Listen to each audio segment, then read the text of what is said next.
Welcome to Sports Tonight on a Friday evening.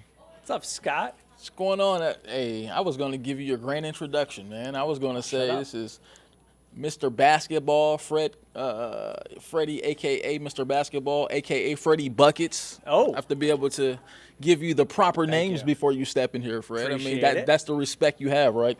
Hey, of course you're here, right? So we're going to start with some basketball. All right, let's go. NBA draft yesterday. I don't think there was a whole lot of surprises as far as the draft, as far as what people expected was going to happen, right? I mean, we knew who was going number one.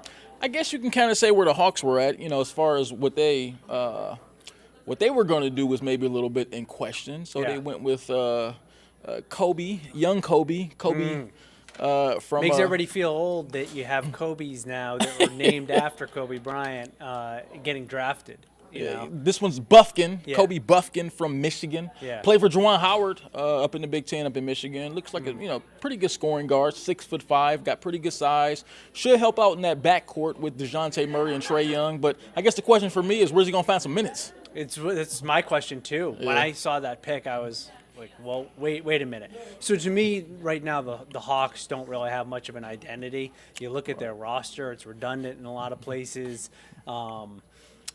So, I guess taking two guards, it's and did they get the draft rights to Gay? And one of the things about the draft last night, impossible to follow which player was going where. Yeah, it's hard. Especially as a Celtics fan with Brad Stevens traded down. Right. I mean, there were some picks that were like the fifth iteration of who it was, like the Sixers via Charlotte via Right. this via that via that. Because teams are picking for other people. Yeah, so that was a little bit tough to follow. The draft coverage on ESPN is a whole different story. Didn't get rave reviews, but we're talking about, of course, the Hawks picks. And for me, I'm not the biggest college basketball fan. But I don't think, and this is my take overall, that after Vic, after Wembanyama, I think there's a tremendous fall off, and not just because he's one of the all-time prospects, if not the all-time prospect, but just because I don't see a lot of guys in this draft that are super NBA ready to come in and have a huge impact in the next year or two. That's just my Yeah, I agree with that. I mean, when you look at the top three, when you look at guys like Brandon Miller, I mean, I think that he's one of the more NBA-ready guys, but it's going to take him some time to kind of round and get where he's interesting. Yeah. He does have what seems like a good game for the NBA.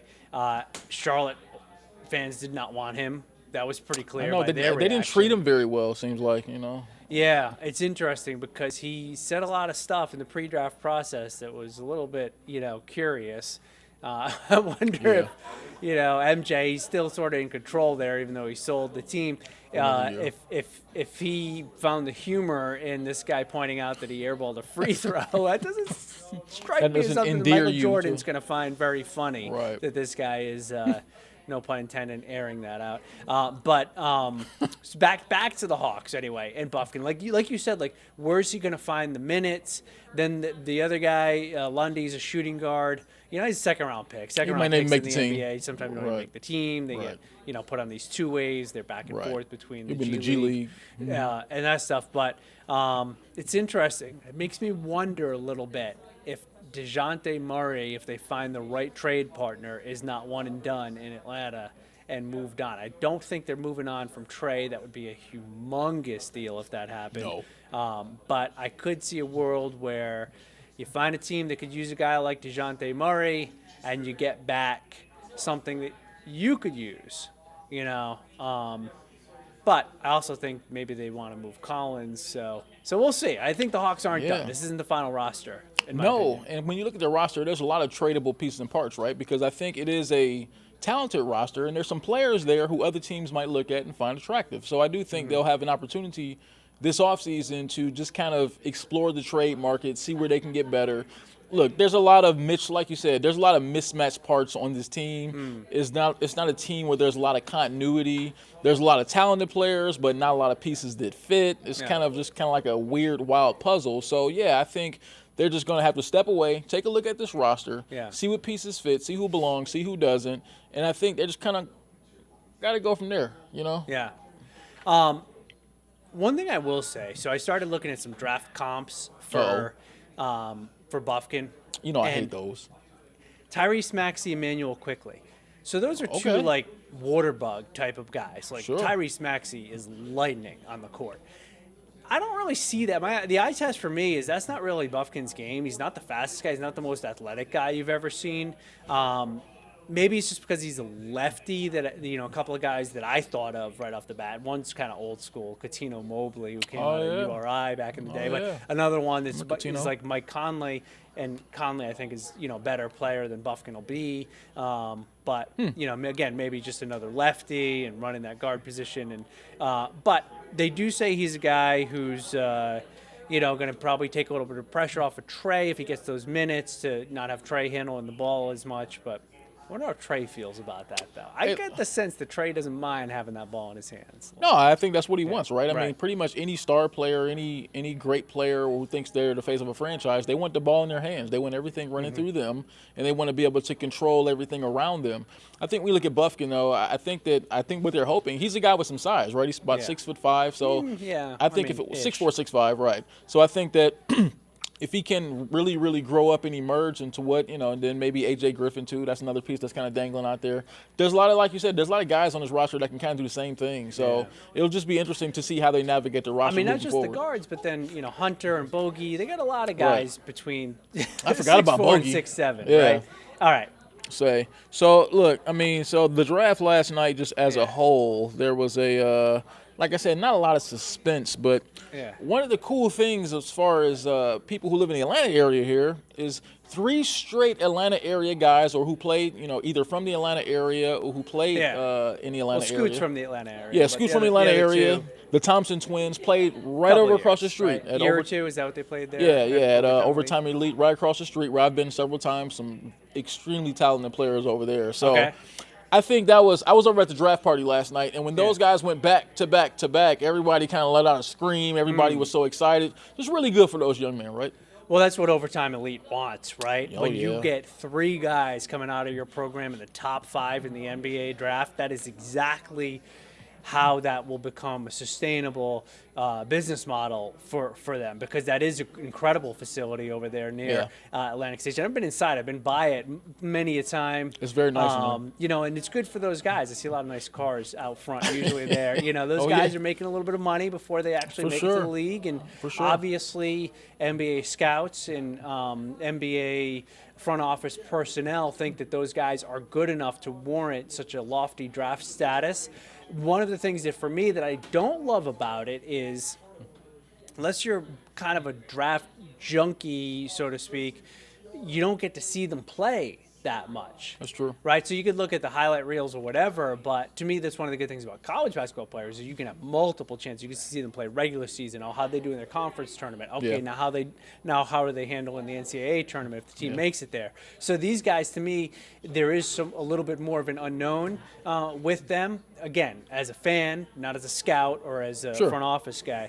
But I've heard a lot of great things about Scoot, the Thompson twins there, as people were referring to them, last night. How'd that work? So was it kind of like they went back to back? So were did the Rockets and Pistons kind of call each other and go, hey, whichever one you don't get, we're going to get the other one? Yeah. So Amen is the bigger prospect, right? For most people, had him a little bit higher ranked. Right. So he goes to the Rockets. He pays no state income tax. He makes a little bit more than his brother as the 4th pick. And he's got to go to goes Detroit. Up to Detroit, pays a lot more income tax, makes a little bit less. But they're such well-spoken guys. A lot worse neighborhoods, too, up there. But, actually not a bad situation, I don't think, to be going to for either of them. No. One, because the Rockets are loaded up with athleticism and talent and now have Ime Udoka as their coach, who's going to, try to mold them into an actual basketball team, which is what they haven't been. Exactly. And in Detroit, they keep stacking together these pieces. So Cade Cunningham, and now you add Thompson in the mix, so that they could be on the upswing as well. They have Wiseman and I think up there too. If the Pistons are good, that's a good basketball city to be in. Yes. They do love that team when they're good. One interesting fact about those two guys, you know what their middle name is? What is it?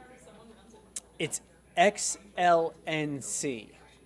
Those 4 letters. I don't even. Excellence. Oh. But that's yeah. So both of their middle name is spelled I didn't know that. XLNC. But again, I think as far as like one of the great things about the draft is that you get to, very briefly anyway, hear from the families a little bit, and their family comes across very impressive. Those 2 guys, I had seen some pre-draft stuff with them. They're just like, they have great personalities. Both of those guys, really well spoken, really kind of humble but confident at the same time.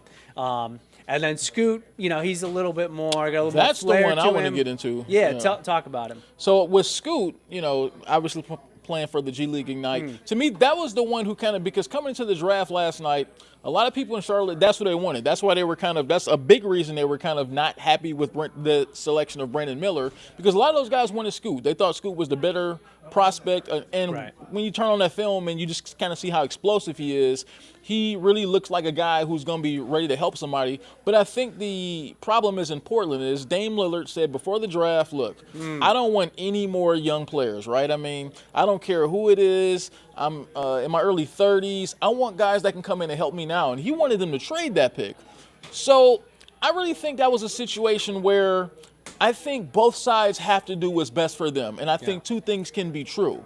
I think it can be true that Portland probably were better off drafting Scoot Henderson last night. That's probably just for their future. I think he's going to be a really excellent, dynamic player. And I think what's also true is Dame Lillard should request a trade. Yeah. Because I think that's better for him in his situation, because even if Scoot ends up being an outstanding player, he's not going to be ready. He's not going to be championship ready and help a team win a championship in the next 3 years. So Lillard has been very loyal to Portland through the years. Absolutely. Now it makes sense for everybody involved for him to get traded. Yes. I think it makes sense for him. Absolutely. I think Portland had a good draft last night, not just Scoot. So they're in a rebuild mode if they want to be anyway, and they can get some more assets to where they can turn it around in maybe 3 or 4 years. Yeah, the next couple of years wouldn't be great if you get rid of Lillard, but you can turn it around quickly. The only problem with all of this is, where's Lillard go? Like, so obviously Portland got laughed off the phone is what they reported when they called about Bam Adebayo from Miami, which rightfully so, because if you're Miami, not that in a different world Lillard and Bam Adebayo couldn't be part of the same deal, but if you're Miami, why are you going to bring Lillard in if you're just going to ship Bam out? You ideally want to keep both of them with Jimmy Butler and kind of have a three-headed and if monster. I'm Portland and Miami's like, yeah, haha, funny, you're not getting Bam. How about Tyler Herro and Jaime Vasquez and some other, then it's just like you're laughing at the other end of the line on that, right? Because you can't take back Tyler Herro for Lillard. So who has the want or need for Lillard and the capital to actually make it happen? And I find it's kind of ironic that you get to this point where his loyalty all this time, now it's like a perfect time for a nice clean break from Portland, and there's nowhere to go. But if they keep him and Scoot is really good and dynamic, they could be right back in that 6, 7, 8 seed, somewhere, something like that, in Portland. Then you get the momentum going a little bit. Maybe next offseason you bring in somebody else, and we'll see. Look, I'd say I think that any sort of Lillard trade is probably going to have to be a three-way deal. I think you're going to have to involve a third team. And I would say maybe look for some teams who we haven't really talked about when it comes for Damian Lillard. Talk about one. Give me one. Look, one of my favorite spots for him to go, I don't know if this appeals to him, Milwaukee Bucks. When you look at the talent around Milwaukee, when you look at Drew Holiday, he's getting a little bit older now. I don't know how Milwaukee makes that happen, because aren't they kind of, up against, money-wise? They've got some money issues, too. They've got some money issues. I think yeah. I mean, and Middleton is a free agent as well, so that kind of, he's not really a piece that you can move. Maybe some sort of piece around Drew Holiday so that Portland can maybe dump him off their books a little bit, get some draft picks back in return. That's crazy. Involve a third team. If you're Milwaukee, Drew Holiday is what's right with your team right now. So if I was Milwaukee, there's no way I would consider moving Drew Holiday to a third team or whatever to get Dame. I get what you're saying. I just feel like that Milwaukee team peaked out a couple years ago. And look, I know they would probably be right back in this situation. They've had some injury troubles last 2 years, and that probably contributed to them not making it back to the finals. Yeah. But I think that 2 years ago when that team won it all, I think that was the best they're going to play for that particular group. I think that at this point, it's time to move some pieces around just to get back to where you want to go. And I just think if you're – or even, look, Milwaukee's one, and Philly's kind of the other team. That I think Tyrese those – Maxey, I mean, obviously what happens with Harden, so if Harden's gone, I could see Lillard. I could see that being a fit. The question is, do they have the capital to make it happen? Probably I think they not. do. I think they do. I think if you make some sort of combination of Tyrese Maxey and maybe Tobias Harris, I think you can make that happen. Okay, definitely, you can. But if you're Philadelphia and you're going, because Lillard, 2 years ago, Lillard, Right now, Lillard and going forward. Well, he just came off maybe his best season, right? Statistically, 32 points a game. Yeah, but not a good team. I don't know. I mean, I still think that Maxey has a lot of upside. I think he's a possible all-star guard for that team. I think he's the kind of guy that you'd want to keep. Sure. And I don't know. We'll see how it plays out. But I agree with you that now's the time for Lillard to move on. Yeah, I'll just say a little piece before we talk some football about Maxey. So I think Tyrese Maxey is a really good player, right? I mean, he's a very talented player. Yeah. But I think that when you look at that dynamic right there in Philly, I don't know that he can be his best self in Philly because that's a team that's looking to win a championship. He's still a young player. I think if he goes somewhere like Portland, where the expectations are a little bit lower, but he can kind of grow as a player, I think sometimes those are better situations for guys like Maxey, who's really still establishing himself as a player. That's why I think throwing in Maxey would kind of work because I think situational-wise, Philly's ready to win now, so I think that's more of a situation for Dame Lillard. Right. Okay, I mean, it just comes down to whether you think you're a better team with Harris, Maxey, and Embiid, or with Dame and Embiid. Right. That's all it really I'm comes gonna go down with Lillard. to. No. And again, it could be a quarter instead of a couple of dimes and a nickel, and Dame would be the quarter. And in the NBA, usually having the quarter is better than having the loose change. Yeah. You ready to talk some football, Fred? Yeah, let's go. So Melvin Gordon's, and we've talked a lot about this last couple of weeks. So Melvin Gordon basically says that running back is the worst position out there to play right now. Just given the fact that how they're treated around the league, right? I mean, I guess it's kind of hard to argue with that. When you look at guys like Dalvin Cook hitting the free agent market, getting released after every season pretty much having over 1,000 yards, and so many running backs having trouble getting extensions. Saquon Barkley, he's really having trouble getting extension from the Giants. All things considered, why would anybody want to be a running back in today's NFL? Yeah, it's a good question. That's a good question. Now, Melvin Gordon, I saw the headline. He said it literally sucks, which is the wrong word, wrong use of the word literally, but I think anyway. I mean, he fumbled 5 times in 10 games last year for Denver, so he's had that problem throughout his career. I like Melvin Gordon. It's tough to be in his spot toward the end of your career as a former high-profile running back. Yeah. He's got company there, as right now you have Cook, Gordon, Elliott, Kareem Hunt, all, Zeke Elliott's looking for a place to play. Kareem Hunt's looking for a place to play. They'll find places to play for sure, but running back has just become one of those positions. I say this as the Falcons have drafted high with it, but it's become one of those positions where there's a lot of plug and play guys out there. There's a lot of guys that you don't hear much about, the Isaiah Pacheco's or who in the right scheme then become more than serviceable. So it is that spot, and obviously the front offices of NFL teams don't value it as highly as these guys would like to be valued. And for Dalvin Cook, he had to know when he signed that contract, when you hit a certain cap number in the NFL,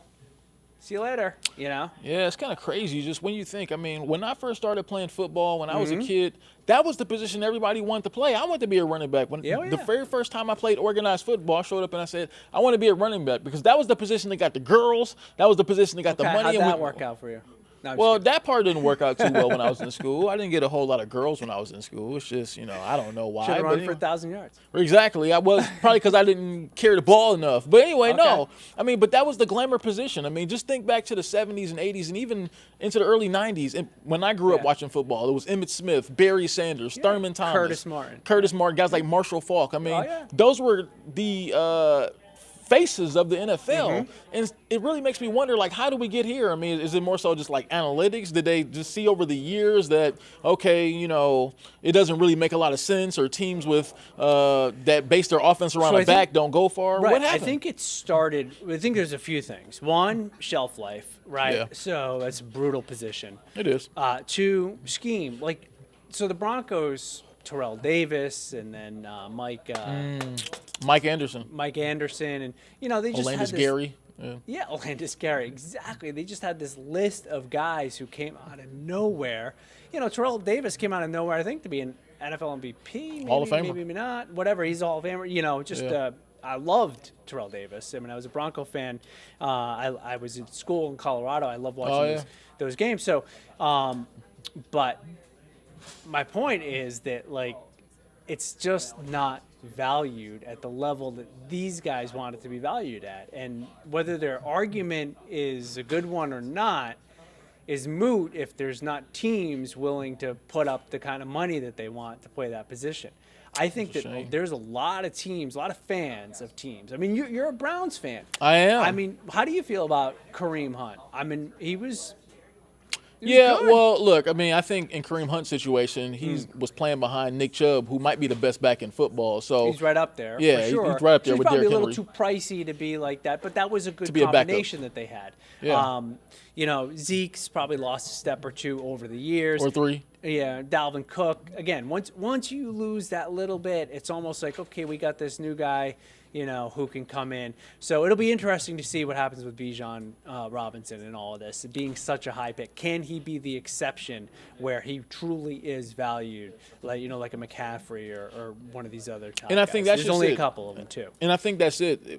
McCaffrey is a key guy who you mentioned there, because I think in today's NFL, you have to be versatile. When I was coming up, you were kind of seen as like a mid-level back if you could run and catch, or you were kind of seen like a jack of all trades, master of none. But in today's NFL, you have to be able to do both. Okay, if you're a but the running back. guys that we mentioned here, maybe with the exception of Zeke, and I wouldn't even necessarily say it entirely, Yeah. are all capable of catching the ball out of the backfield. Again, they're That's true. not what they were when they came into the league, but Yeah. Hunt can be that guy.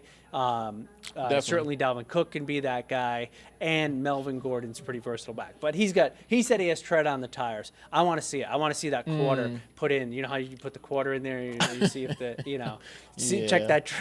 that tread. Could be a little bit bald. Yeah, I don't know, man. But I just feel like for some of these guys, it's kind of Yeah. a shame, just because, like I say, that was a glamour position, and now it's one of the worst positions that you want. And I think a lot of it, too, though, is the league is such a passing league now, right? So Yeah. pretty much if you're not playing a position that has to do with throwing the football, you're probably not going to make top dollar. If you're not a quarterback, wide receiver, left Right. tackle, tight end, or a pass rusher, you're cornerback too, you're probably not going to make top dollar in today's NFL. They don't value running backs, fullbacks, pass blocking tight ends. They don't really value the big interior defensive linemen like they used to that would stop the run. So I think anybody who has anything to do with running the football, you're probably not going to see a top level contract. Yeah, That's just what it and is. last thing I'll say on it is, Yeah. and we talked about it when Bijan was drafted by the Falcons, is when's the last time a team with that feature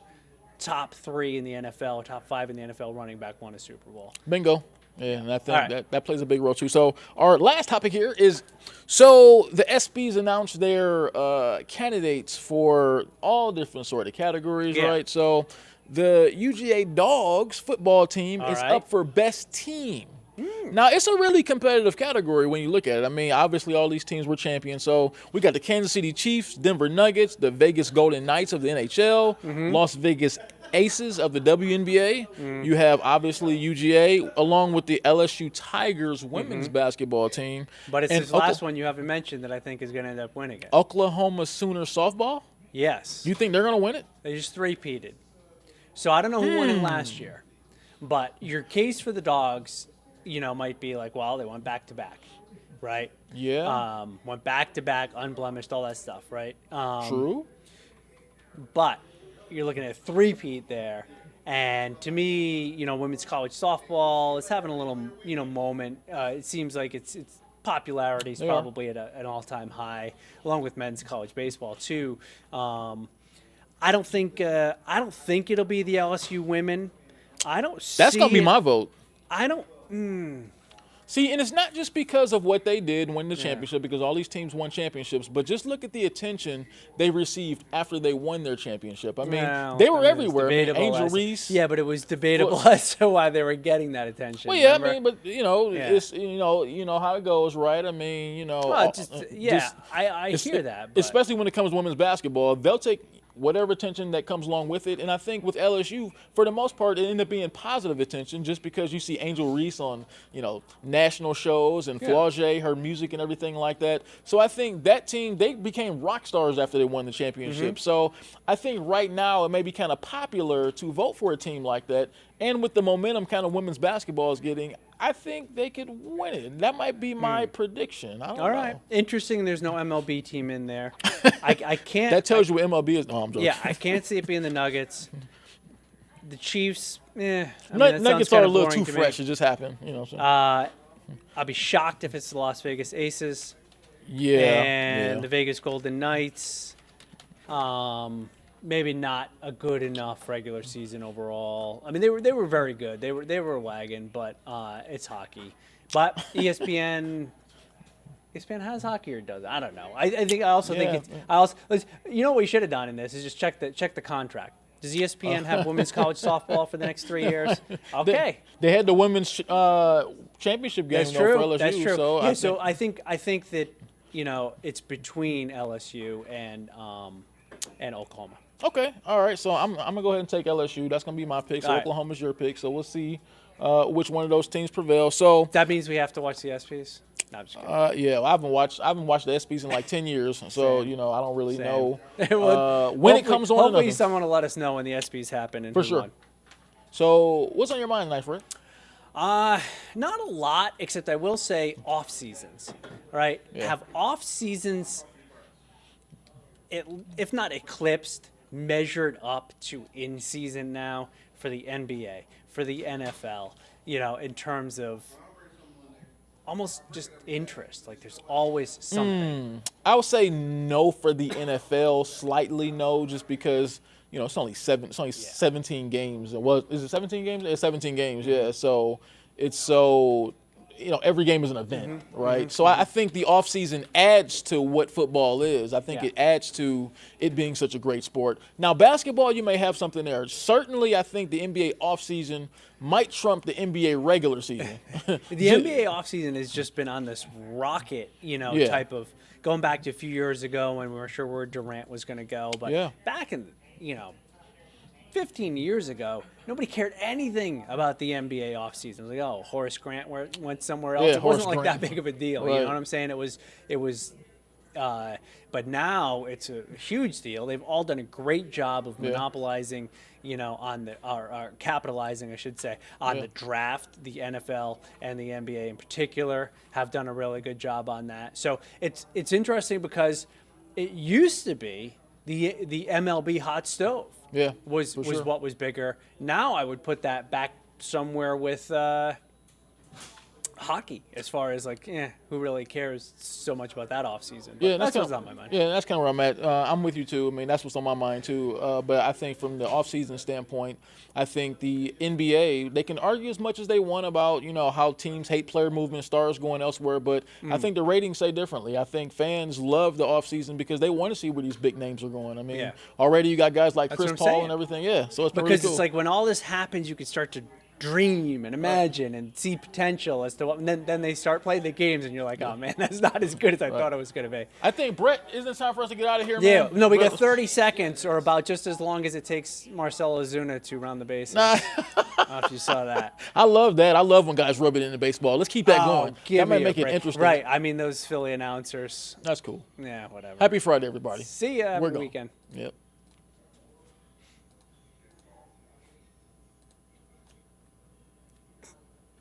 Just flip the switch. I'm good. We're up on YouTube, but Hello, YouTube.